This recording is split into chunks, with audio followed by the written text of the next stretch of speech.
Bonjour, je suis Emmanuelle Seba du cabinet de Geste, expert auprès des CE et des CHSCT. Je souhaite vous parler aujourd'hui du sort que les projets d'ordonnance Macron réservent aux instances représentatives du personnel et plus spécifiquement aux CHSCT.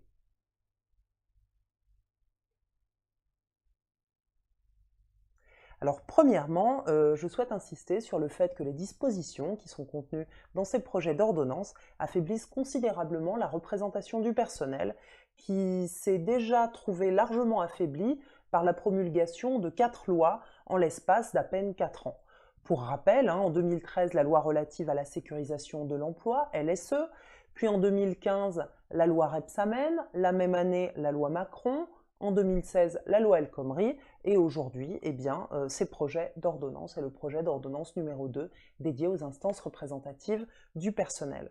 Alors tout d'abord, un affaiblissement lié au passage de 3 instances spécifiques à une seule instance. Les DP, le CE, le CHSCT.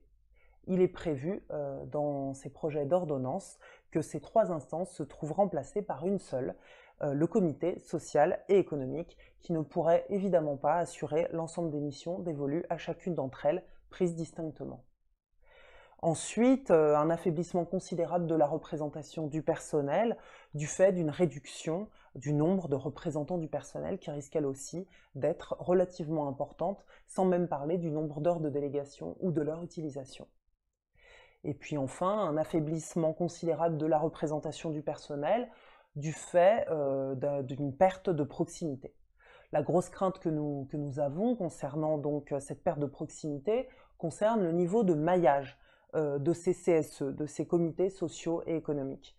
Dans les entreprises ou les établissements qui sont actuellement dotés d'un CE et de plusieurs CHSCT, ce qui est tout à fait courant, il y a fort à craindre que la création des CSE s'effectue au niveau global des actuels CE et non au niveau local de proximité des actuels CHSCT. Resteront ou resteraient des représentants de proximité en santé, sécurité et conditions de travail, au sujet desquels l'ordonnance ne dit quasiment rien, elle leur consacre un seul article.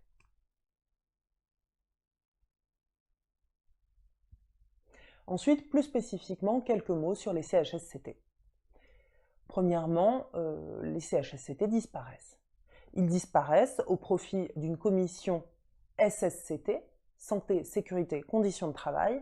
Cette commission n'aurait pas d'existence propre, mais elle serait subordonnée au comité social et économique, ou du moins à l'existence du comité social et économique.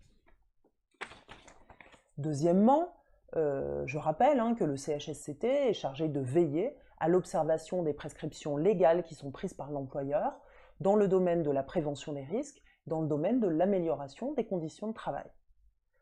Eh bien, demain, la commission SSCT, Santé, Sécurité, Conditions de Travail, se trouverait cantonnée presque exclusivement à l'analyse des risques professionnels. Il s'agirait là vraiment d'une régression très importante. Et troisièmement, du côté des moyens de ce CSE ou de sa commission SSCT, eh bien, les possibilités de recourir à l'expertise CHSCT se trouveraient grandement réduites, j'y reviens.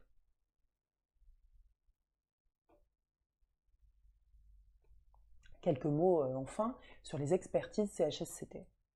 Premièrement, je rappelle que pour l'heure, le CHSCT peut recourir à l'expertise dans 2 cas, en cas de projet important et en cas de risque grave, et que le coût de ces 2 expertises est intégralement pris en charge par l'employeur.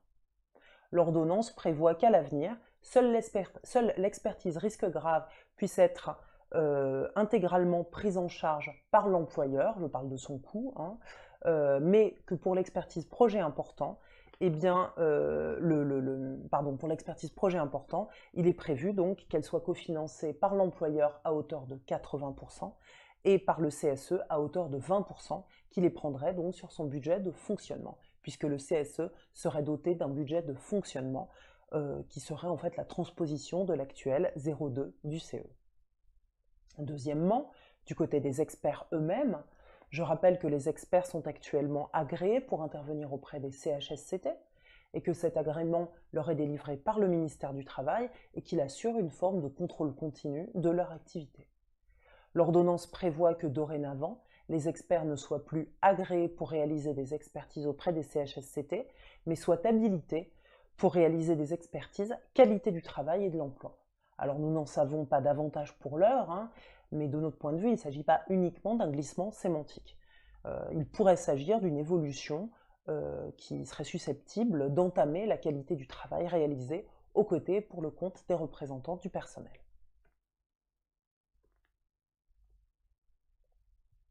Trois conclusions provisoires. Premièrement, contrairement à ce qui est affiché, ce n'est pas vrai que le CSE conserverait toutes les compétences et prérogatives des instances dont il viendrait prendre la place. C'est assez évident du côté du CHSCT, qui serait remplacé par une commission santé, sécurité, conditions de travail. Deuxièmement, ce n'est pas vrai non plus que la création du CSE, contrairement à ce qui est affirmé, serait de nature à améliorer le dialogue social dans l'entreprise. Tout au contraire, un risque d'engorgement des instances est à prévoir du fait d'un grand nombre de sujets qu'on aurait à y aborder. Puis enfin, troisièmement, ce n'est pas vrai non plus que rien ne changera du côté de la sécurité et des conditions de travail, parce que la conséquence de ce risque d'engorgement des instances, eh bien, c'est le passage à la trappe des conditions de travail et la prééminence des questions économiques dans l'entreprise. Voilà pour aujourd'hui, pour cette première vidéo.